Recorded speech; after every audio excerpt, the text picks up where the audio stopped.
Friends, greetings. If the previous episode seemed abstract to you, today we will look at a real example, and not from the distant past. In the early 2000s, California faced a serious energy crisis. This crisis demonstrated a simple truth: even the most high-tech infrastructure remains extremely vulnerable when there is a shortage of electricity. The causes were complex. In the 1990s, the state deregulated the energy market. Government control over tariffs and supply was weakened, and energy companies were given the freedom to trade electricity on the open market. Competition emerged, but almost no new power plants were built. Existing capacity was operating at its limit. At the same time, large corporations such as Enron exploited weaknesses in the system, artificially restricting supply and manipulating prices. In the summer of 2000, amid heat waves and peak demand, electricity prices surged by up to 1,000%. The result? Factory shutdowns, offices and homes without power, record-high bills for consumers, and economic damage measured in billions of dollars.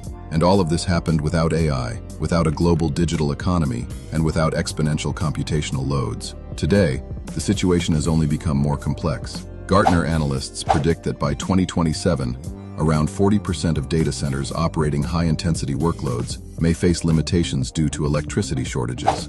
According to the IEA, data centers and digital systems are already among the fastest-growing sources of demand on power grids. In the past, tens of megawatts for servers were considered normal.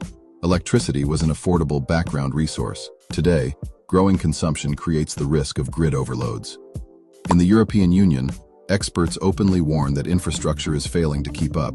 Transmission lines are delayed, connections lag behind demand, and this is beginning to constrain development. In such an environment, electricity ceases to be a standard utility. It becomes a strategic resource. The largest corporations already understand this. They reserve gigawatts of capacity, build data centers in regions with stable and reliable generation, and sign long-term contracts for nuclear and renewable energy. Whoever controls energy controls the computational throne of the future, and one should not rely on goodwill from above. Regulators and officials behave like market sharks.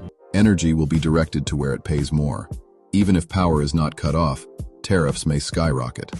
Energy will become a luxury, and people will turn into mere statistics in revenue charts. In Russia, according to expert estimates, the power deficit by 2030 may reach 14 gigawatts, and in certain regions up to 25 gigawatts. In the United States, according to Schneider Electric's analysis, reserve capacity may be exhausted as early as 2028.